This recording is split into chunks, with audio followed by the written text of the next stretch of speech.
Mesdames, Messieurs, bonsoir à tous et merci de nous retrouver pour ce numéro spécial, ce 9e numéro qui nous amène au stade de Youpoué, où pour aller à la découverte de cette académie de football baptisée Youpoué FC Academy, eh bien c'est un centre de formation bien installé dans ce quartier chaud de la ville de Douala. Nous recevons le coach Conrad, directeur technique et sportif de ce centre de formation qui nous permettra de bien savoir exactement comment le fonctionnement se déroule, comment les activités se déroulent au centre de cette académie de football. Nous allons décrypter l'actualité du football avec le lancement de la saison des championnats professionnels MTN Elite One. C'est désormais parti pour le coup d'envoi de la saison après le match d'ouverture entre l'Aigle Royal du Mungo et Stade Rennais de Melon samedi dernier à Melon. On va justement essayer de décrypter les forces en présence pour ce retour du championnat d'élite et bien sûr dégager quelques favoris pour la succession de Victoria United de Limbé. Il sera question également de revenir sur les véritables difficultés des clubs professionnels. Certains ont été épinglés dans un rapport de la Fédération camerounaise de football pour des problèmes de licence. Qu'est-ce qui coince véritablement dans l'établissement des licences des joueurs et du staff à l'approche du lancement de la saison? Nous allons éplucher la question. Ce mois de décembre rime avec la cérémonie de récompense des acteurs du football africain.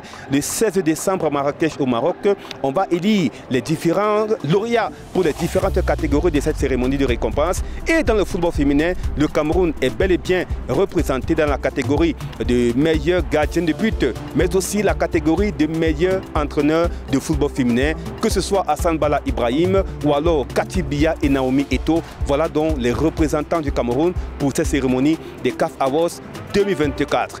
Édition 9 de Dash Football Club au stade de Youpoué avec le coach Conrad, directeur technique et sportif de Youpoué FC Academy.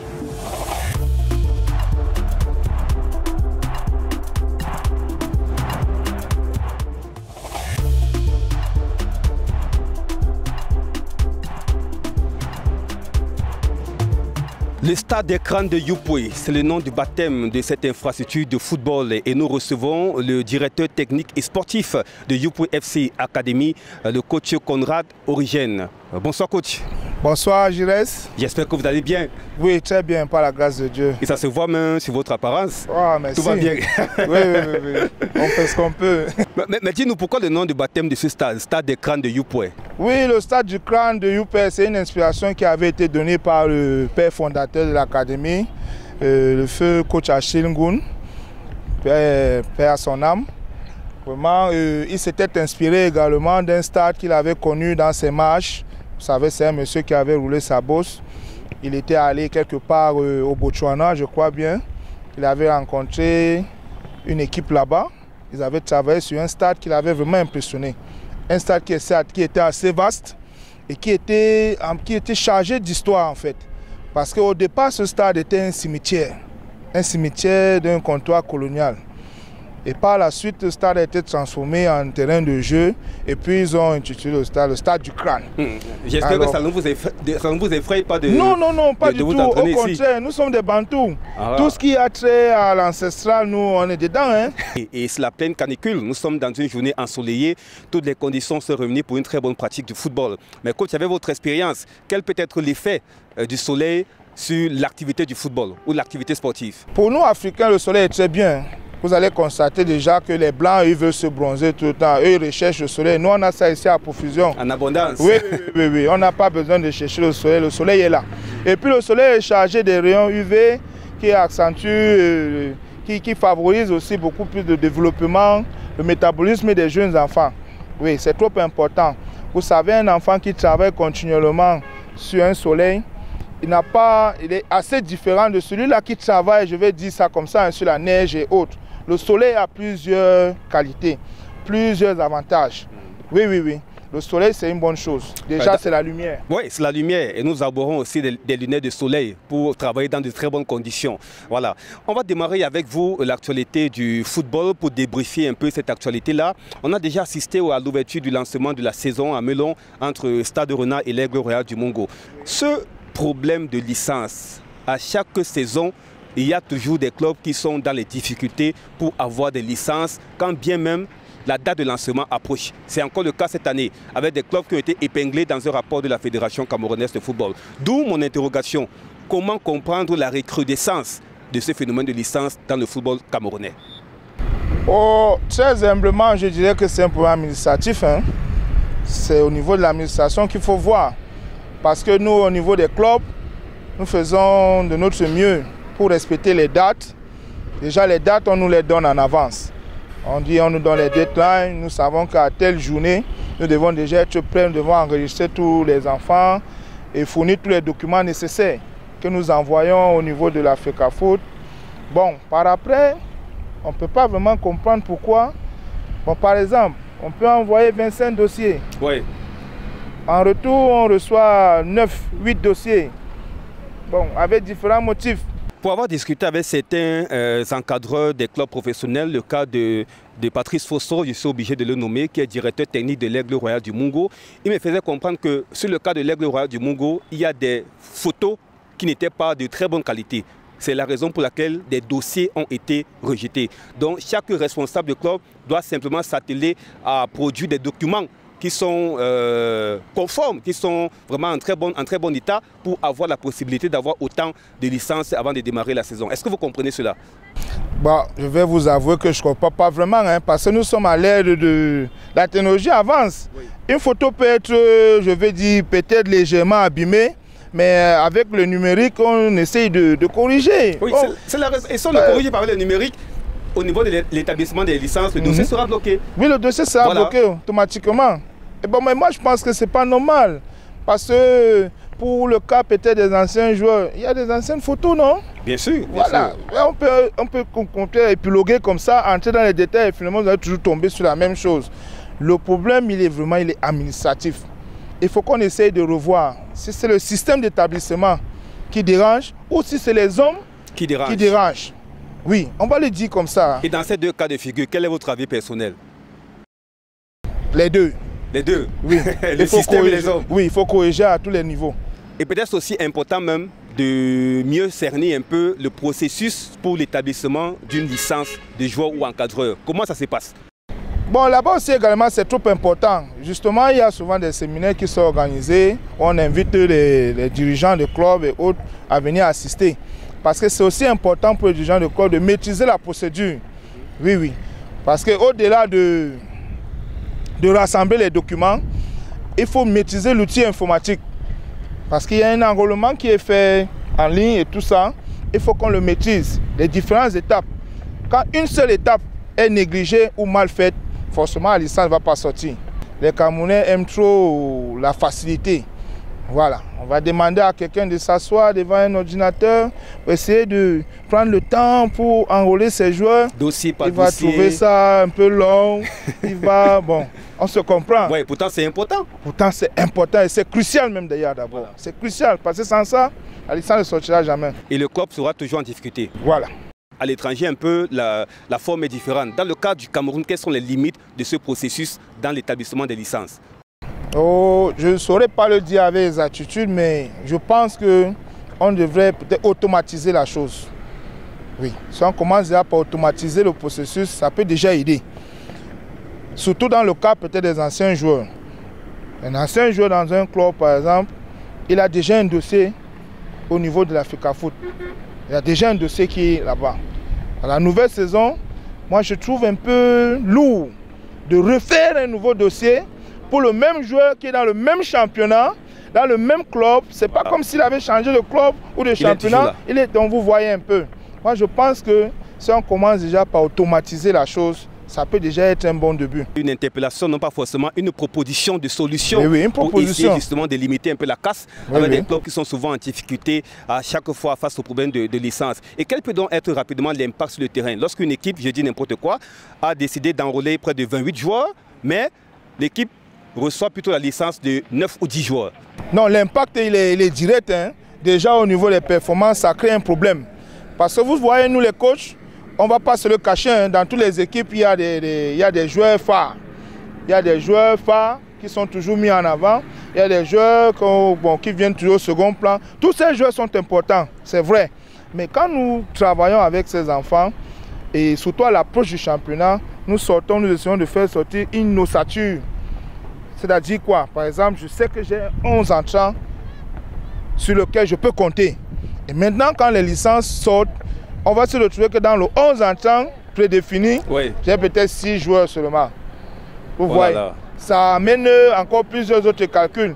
Sans dévaloriser les autres joueurs, il y a toujours des joueurs cadres, il y a des joueurs qui viennent en second plan, mais tous ces joueurs-là sont importants pour que la mayonnaise donne. Voilà donc l'essentiel à retenir concernant ce problème de licence. De plus en plus, les clubs font face à ce véritable problème à l'approche du lancement de la saison.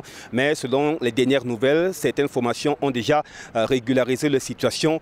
Plus de peur que de mal, on peut le dire ainsi. Pour parler donc de cette saison, coach Conrad, la saison est lancée, les clubs ont déjà joué la première journée. Et bien on a vu à peu près l'ossature de certaines formations. S'il fallait essayer un peu de faire une petite réflexion sur le probable successeur de Vitória United de Limbe. C'est vrai que c'est un peu tôt d'en parler. On est à la première journée de la saison. Il y a encore beaucoup de matchs. Près de 30 ouais, on est à près de 29 matchs puisque la saison c'est 30 matchs pour chaque équipe. Coach, oui. Il faut se mouiller sur les favoris pour cette saison en MTN Elite One. Bon, déjà il y a Coton. Hein? On ne va pas parler du championnat de Elite One sans parler de Coton Sport.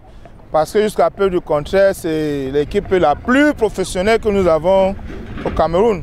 Bon, je sais que quand je dis ça, je risque de me faire taper sur les doigts par certains, mais on va se l'avouer, hein. Oui. Coton, c'est Coton Sport.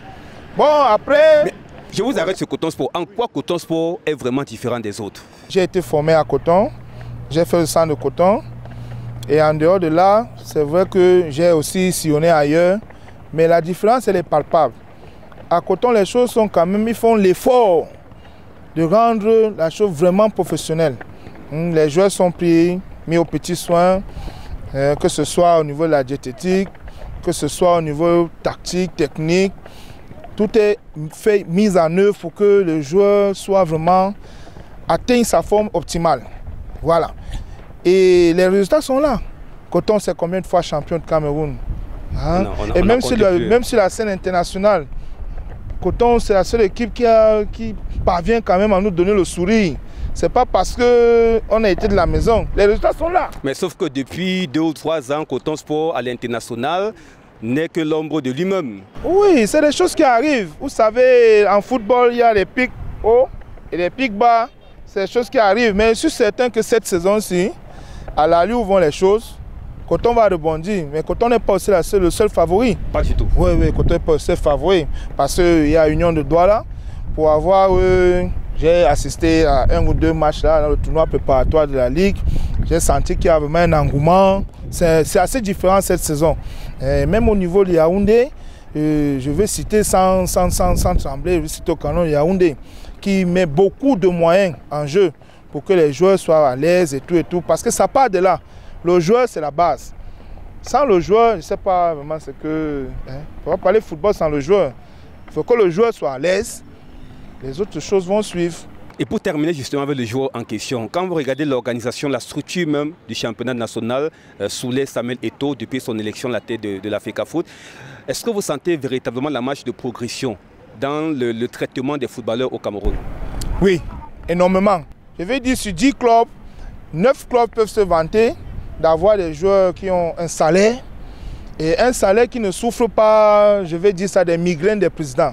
Mais ce sont des propos qui peuvent un peu être contradictoires avec le baromètre des salaires du SINAFOC qui à chaque mois présente justement l'affaire des salaires impayés en football professionnel. Ah, vous savez, le SINAFOC, ils travaillent là-bas en haut, ils ont leur façon de travailler. Nous qui sommes ici en bas, nous sommes directement en contact avec les joueurs. Quand nous sommes assis au Beignet Café, les plaintes des joueurs sont assez différentes de ce qui se dit là-bas. Hein?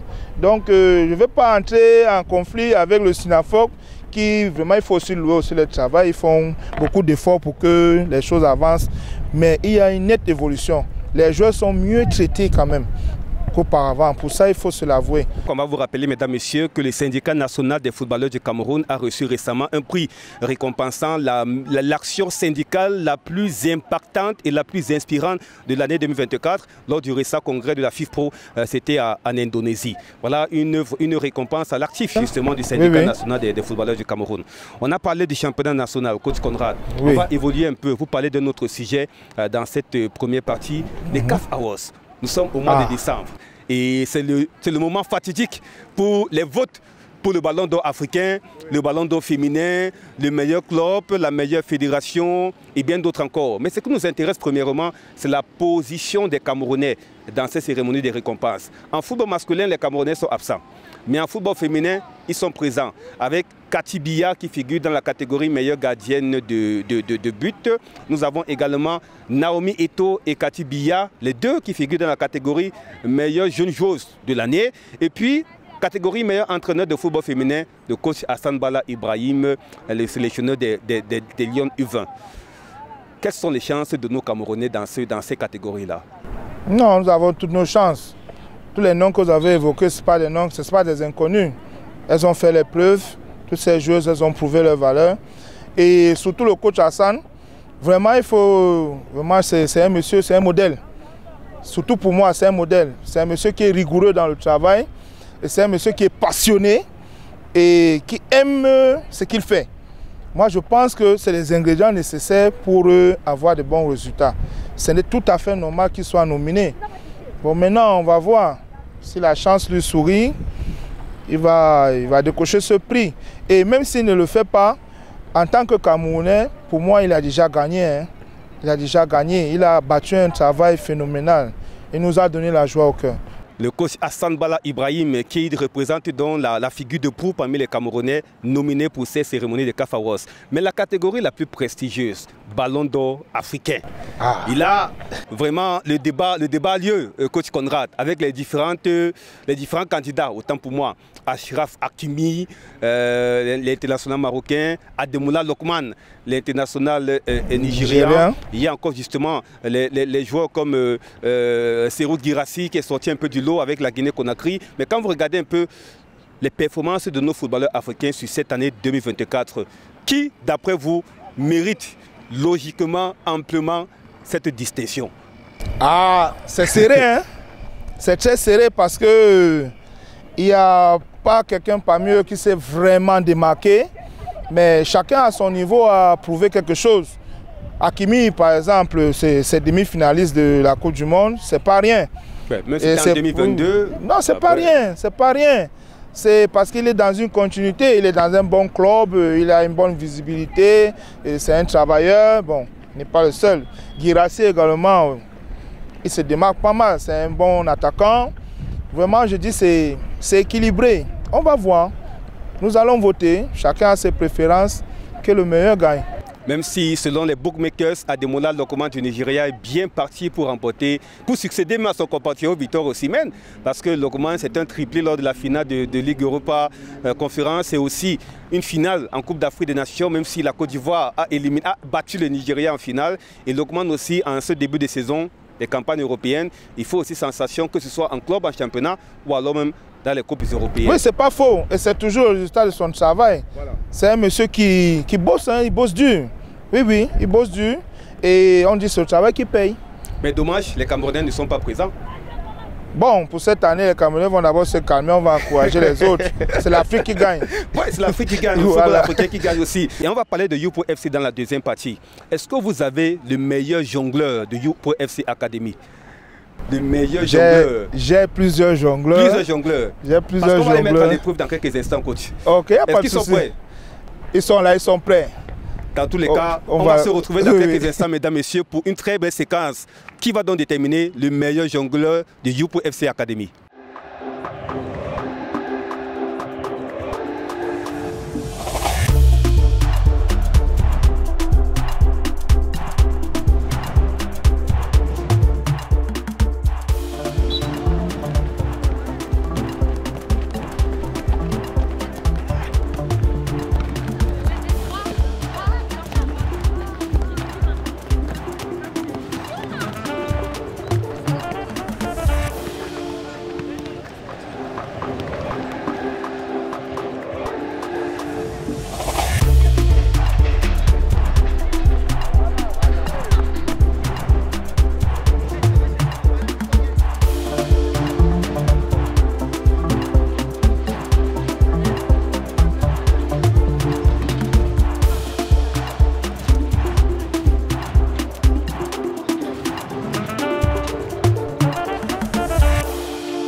Je m'appelle Fangvichi Abba.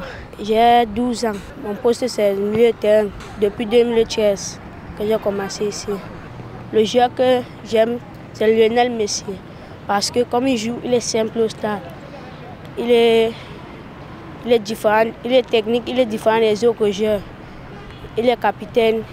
Et moi aussi, je suis capitaine de mon centre de formation. J'aimerais être aussi un grand joueur dans ma vie et aider aussi mes parents à adopter aussi un ballon d'or. Je salue tous mes coéquipiers, mes amis, les joueurs que j'aime au football. Je les salue bien. Merci beaucoup. Merci les encadreurs.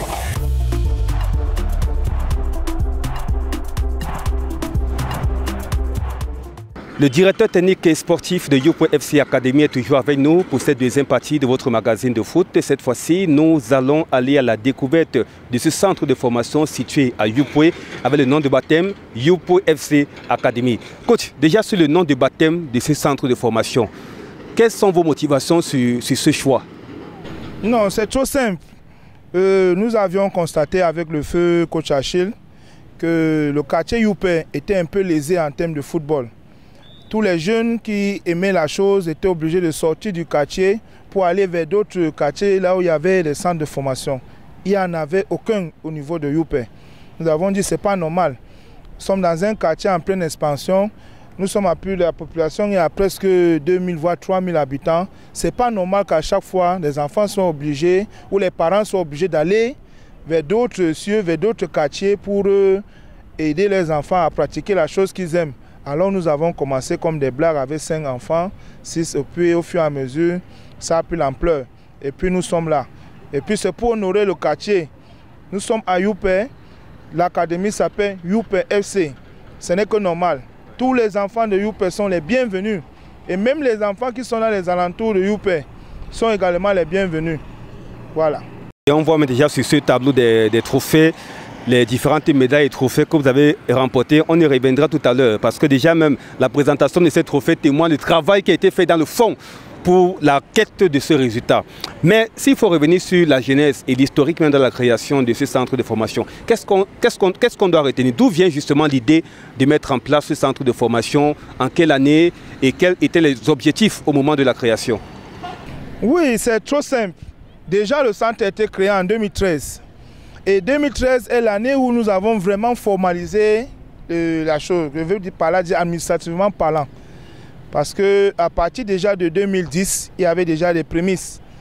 À l'époque, j'étais encore un footballeur. Et le grand frère Assil, c'était mon conseiller, mon parrain, mon guide. Il m'encourageait beaucoup.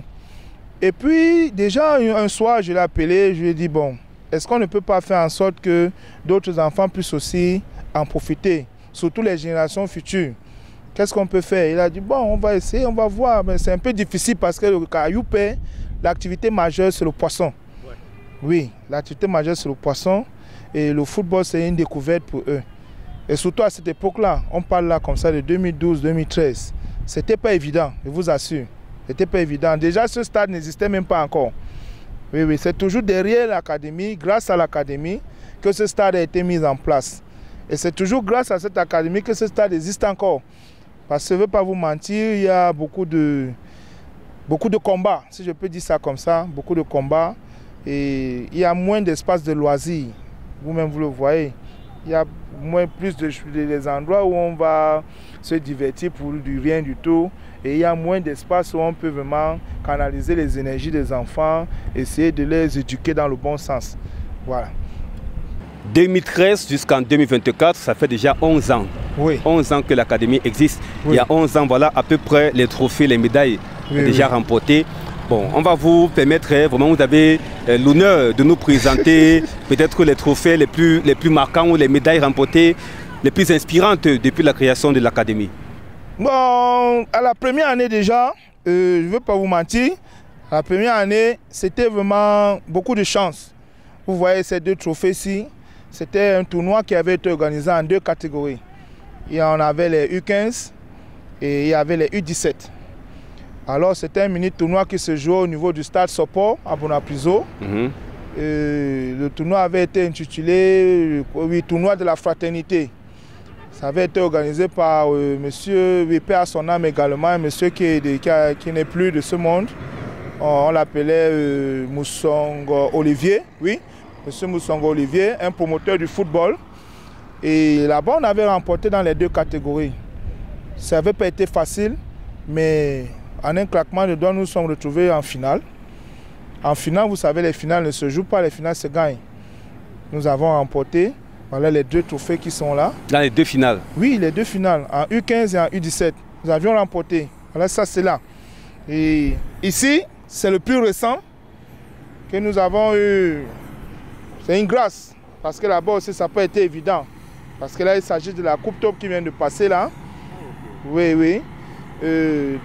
Dans cette Coupe Top aussi, nous avons eu la chance d'avoir eu le meilleur gardien de l'édition et le meilleur joueur également. Le meilleur joueur, vous l'avez vu, il maîtrise... Le meilleur jongleur. Oui. Le meilleur gardien également, il travaille derrière nous là. Mais il faut préciser que c'est encore des enfants. Parce que quand nous disons meilleur, à un moment, les enfants peuvent prendre la grosse tête. Ah. Bon, nous faisons l'effort d'éviter ce mot meilleur là. Nous préférons appeler ça la grâce. Ils ont eu la grâce d'être vus, d'être plus en lumière que les autres. Ils ont remporté, voilà les médailles là. Chaque enfant a reçu sa médaille et ça fait partie comme ça des souvenirs. C'est des souvenirs qu'ils vont garder éternellement, que l'académie aussi va garder.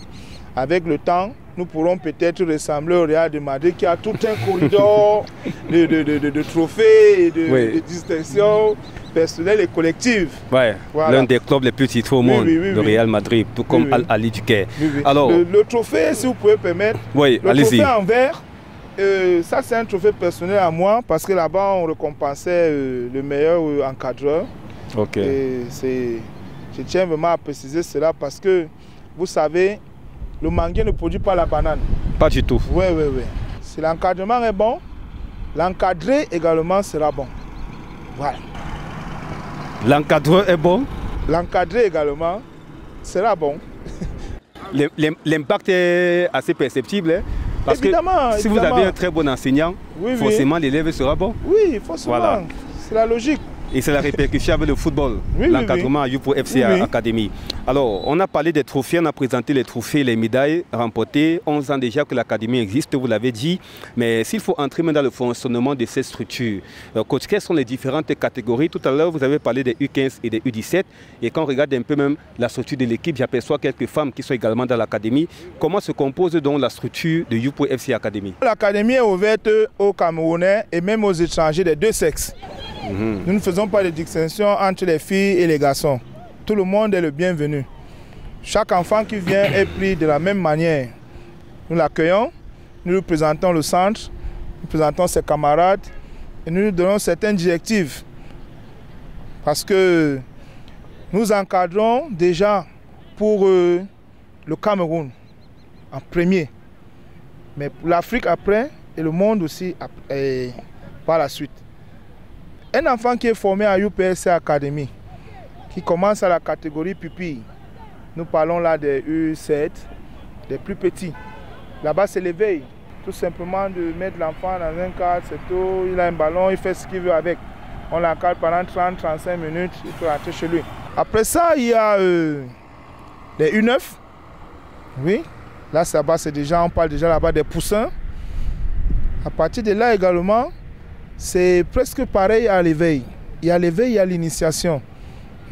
L'enfant commence à capter certaines logiques du football.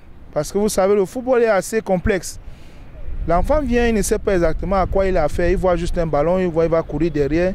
Mais à partir de là, de 7-8 ans, on commence déjà à montrer peut-être à l'enfant que bon, il y a par exemple des limites de stade. Par exemple, tu ne peux pas faire telle chose à ton partenaire ou bien à l'adversaire. Certaines petites choses comme ça là. Voilà. Après les poussins, nous avons les minimes, les benjamins d'abord. Oui. Les benjamins, c'est-à-dire les U11, U10, U11. Bon, là-bas également, le volet tactique commence à entrer en jeu. On commence à montrer à l'enfant qu'il faut attaquer, défendre d'une certaine manière. Parce qu'il y a tout médicament à une posologie. On n'enseigne pas ça n'importe comment. Après les benjamins, nous avons les minimes. Les minimes, les U15, U14, ils sont là. On les encadre également. À partir de là-bas, le ton est un peu plus élevé parce que là, nous entrons déjà dans la préformation même. Nous sortons de l'éveil, de l'initiation, nous entrons dans la préformation. L'enfant commence à acquérir des notions beaucoup plus complexes qui concernent le football. De sorte que quand il atteint déjà l'âge de 16-17 ans, là on parle déjà de la catégorie des cadets juniors, l'enfant est aguerri. Et si vous avez pu constater, moi mes catégories U17, c'est des compétiteurs en fait. Ce UPFC ne compétit pas dans ces grandes catégories n'importe comment. Mais nous avons la faculté de placer ces enfants dans les différentes équipes dans la ville. Il y en a assez. En élite, là, il y a des produits de UPSC en élite. Et même à l'extérieur du pays, il y en a assez. Nous faisons de notre mieux au grand bonheur des enfants, au grand bonheur des parents aussi. On comprend donc la structuration, justement, tout ce processus dans l'apprentissage des techniques du football pour préparer justement un footballeur pour l'environnement professionnel. En fait, c'est ça. On peut entrer à l'âge de 6 ou 7 ans, on ressort à l'âge de 18 ans, déjà techniquement aguerri, comme le meilleur jongleur qu'on a aperçu tout à l'heure. Vraiment, c'est mon coup de cœur depuis que je suis arrivé ici. Ce Doussa 10 qui a une aisance technique dans le maniement du ballon. Vraiment, certains parleraient de maniement de la langue, mais moi je dis maniement du ballon, la balle, balle au pied, contrôle. Vraiment, c'est impeccable. Pour son âge, ça démontre aussi que le travail est bien fait au sein de UPFC Academy. Non, félicitations coach, vraiment. Merci beaucoup. Un artiste avait chanté, témoigner moi quand je suis encore en vie. C'est un témoignage pour un encadreur que j'ai découvert et le travail, et j'apprécie aussi le travail qui est fait sur le terrain. Quelles sont les difficultés que vous rencontrez même dans ce travail-là? Parce qu'on imagine, gérer les enfants, c'est pas facile. Il y a aussi les parents qui sont parfois exigeants et aussi même la discipline qu'il faut instaurer au sein de l'académie. Oui. Le problème majeur, c'est la pauvreté. Vraiment. Vous tirez directement sur le point rouge. Directement, parce que je pense que tout découle de là. Un enfant nanti, si je peux le dire comme ça, il n'a pas les mêmes problèmes qu'un enfant, l'enfant d'un prolétaire. Oui. Et à Youpé, comme je vous ai d'abord dit au départ, l'activité majeure c'est le poisson. Ça ne rapporte pas grand-chose aux parents. Mais le parent a aussi l'envie que son enfant soit épanoui. Et nous, également, à UPS, c'est notre principal motif, que les enfants soient épanouis. Vous allez constater qu'on n'a pas assez de matériel. Le matériel n'est pas haut de gamme. Mais l'amour y est. La passion est là. Nous complétons avec ce que Dieu nous donne. Nous travaillons avec. Et Dieu merci, nous parvenons à produire quand même quelques fruits. Je dis bien quelques, pour rester modeste. Oui, mais je sais qu'avec les années qui viennent, ça sera plus que ça. Moi, j'ai confiance. Oui, on peut être pauvre, on peut naître pauvre. Ce n'est pas à notre choix. Mais si on meurt pauvre, c'est nous-mêmes qui l'aurons décidé. Maintenant, dans l'échiquier du football jeune au Cameroun, à quel niveau se situe Youpo? Est-ce que vous prenez part au championnat départemental, régional ou alors même championnat national? Non, beaucoup plus au championnat des jeunes. Mais je vais vous avouer que d'ici, il y a ces 2 dernières années, nous nous sommes un peu retirés. Parce que on avait constaté certaines lacunes. Je vais le dire, on avait constaté certaines lacunes au niveau de la formation. Déjà, on avait beaucoup d'encadreurs qui n'étaient pas formés. Il fallait s'y atteler. Et déjà, depuis l'arrivée du président Samuel Eto'o, il a mis un accent particulier là-dessus. Et je pense qu'il a raison. Comment pouvons-nous former un enfant si nous-mêmes nous ne sommes pas formés? C'est un peu bizarre. Alors, ces 2 dernières années, nous avons d'abord essayé d'accentuer la formation des encadreurs. Voilà. Et pendant que les encadreurs se forment, également, on est resté dans la continuité avec les enfants et on ne pouvait pas être sur tous les plans en même temps. Alors, on a d'abord mis les championnats en stand-by. Rien que les mini-tournois. Les mini-tournois, ça existe. Nous-mêmes, nous en organisons ici sur notre stade du Crâne. Beaucoup d'actions et beaucoup de travail dans le camp de UPFC Academy. Et quand vous regardez à la fin de la journée ou alors à la fin de l'année, les enfants qui sont épanouis, qui prennent du plaisir et qui s'améliorent aussi dans la formation, je pense que c'est votre récompense la plus importante. Bien sûr, ça nous met du baume au cœur, vraiment, ça met beaucoup de baume au cœur. Récemment, nous avons envoyé 3 enfants passer certains tests au Burundi. Tous les tests ont été positifs et c'est un peu d'imaginer. Et c'est un peu d'imaginer, ça fait vraiment plaisir. Et même au niveau des parents, ces parents-là, les pêcheurs, leur activité, c'est la pêche. Quand ils se rendent compte comme ça qu'ils ont des talents, des produits bruts dans leur maison, Vous pouvez un peu imaginer. Hein? Nous tous connaissons ce que le football peut produire. Un seul enfant peut sortir toutes des générations, tout un village de la pauvreté. Et c'est ce que nous aspirons à faire. De sortir de la pauvreté. Nous essayons, il faut que nous ressemblions aussi un peu aux Européens. Oui, c'est important. Voilà. Et puisque vous encadrez des enfants qui sont tous scolarisés, comment vous réussissez donc à gérer les entraînements, les compétitions et le système sport-études en fait? Comment vous l'implémentez au sein de Youpo FC Academy?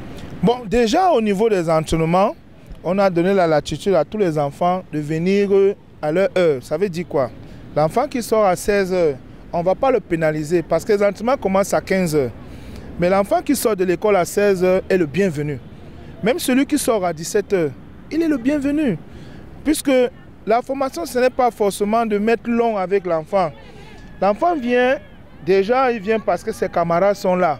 Il est fier d'être là, parce que ses amis sont là. Maintenant, il est aussi content parce que les encadreurs qui sont ses deuxièmes parents aussi le traitent bien. À partir de ce moment, l'enfant la joue au cœur. L'encadreur la joue au cœur. Est-ce qu'on va faire 2 heures de temps là-dessus? En 2 minutes, on implémente quelque chose. L'enfant suit. Le lendemain, on complète. Le surlendemain, on complète encore. Les week-ends, on évalue. C'est simple. Et quel est donc le retour que vous avez dans ce travail avec les enfants? Est-ce que quand vous les regardez évoluer au quotidien, il y a vraiment des points positifs sur lesquels vous pouvez vous appesantir? Oui, c'est vrai.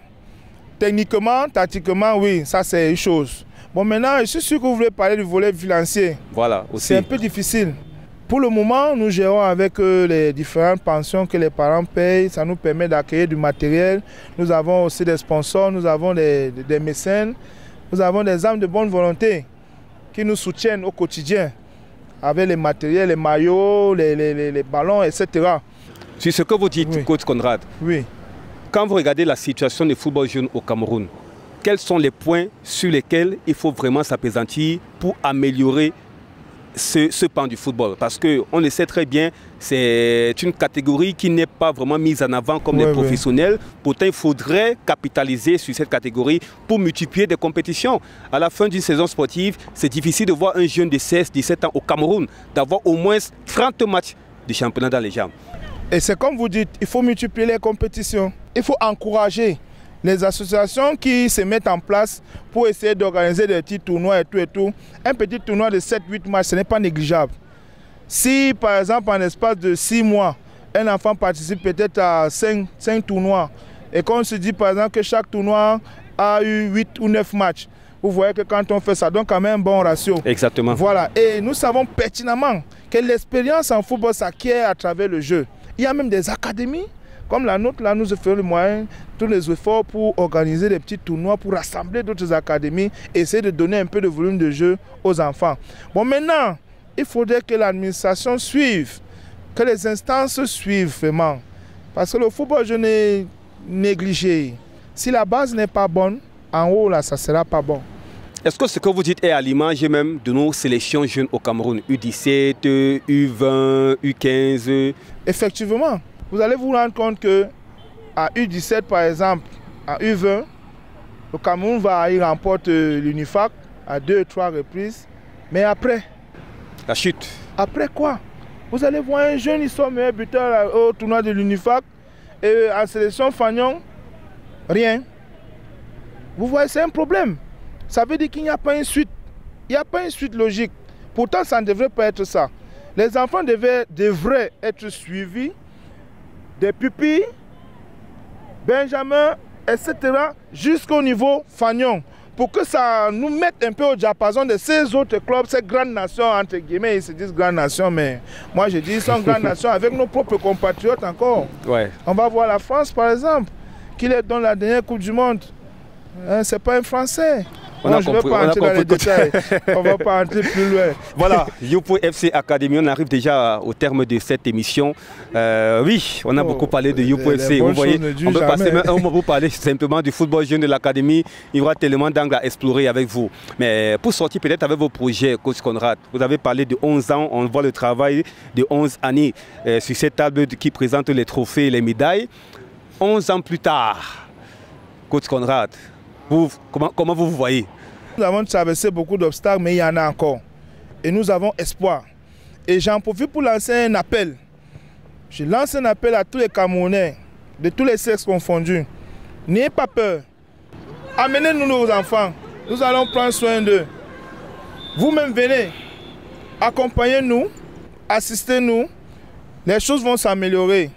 C'est ce que je peux dire. Bon, certains diront que c'est des promesses, c'est ceci. Mais je pense que tout commence par un rêve. Et le rêve de UPFC, c'est d'égaler Clairefontaine.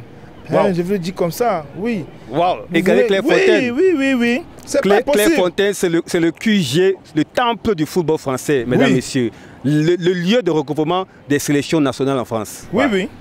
Et nous aspirons à être comme eux. Et nous savons que ça peut être possible. Si les uns et les autres se mettent ensemble, si tous les points sont mis sur les i, tous les bas sur les t, nous allons arriver. Voilà, le coach Conrad Origène qui est avec nous, le directeur technique et sportif de Youpo FC Academy. Vraiment, ce cumul de fonctions aussi. Est-ce que vous en sortez, coach, directeur technique, directeur sportif? Vous êtes aussi sur le terrain en train d'entraîner les enfants. C'est pas trop de travail? C'est trop de travail, mais c'est un choix. Je préfère travailler comme ça, mourir la conscience tranquille, sans avoir de regrets. De savoir que moi aussi j'ai apporté ma pierre à l'édifice.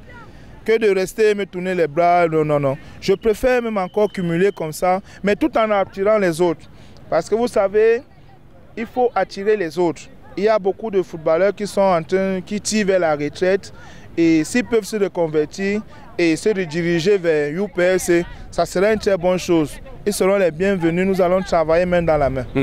On va donc la séance d'entraînement qui vient aussi de se clôturer. C'est une coïncidence avec la fin de l'émission Dash Football Club. Coach, vous avez votre sifflet autour du cou là. Vous allez prendre le sifflet et marquer la fin du match. Hein? Ok. Voilà. Okay.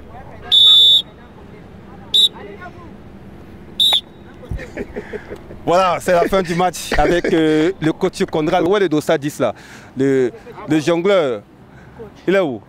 Ah, le voici. Il a dit qu'il va devenir, il va jouer comme Lionel Messi. Avec son idole, c'est Lionel Messi. Il a aussi les aptitudes de Lionel Messi. Est-ce que tu es gaucher là-bas? Non, je suis droitier. Mais quel est le joueur droitier qui t'intéresse le plus? C'est Cristiano Ronaldo. Voilà, Cristiano Ronaldo. Cristiano Ronaldo pour Abba.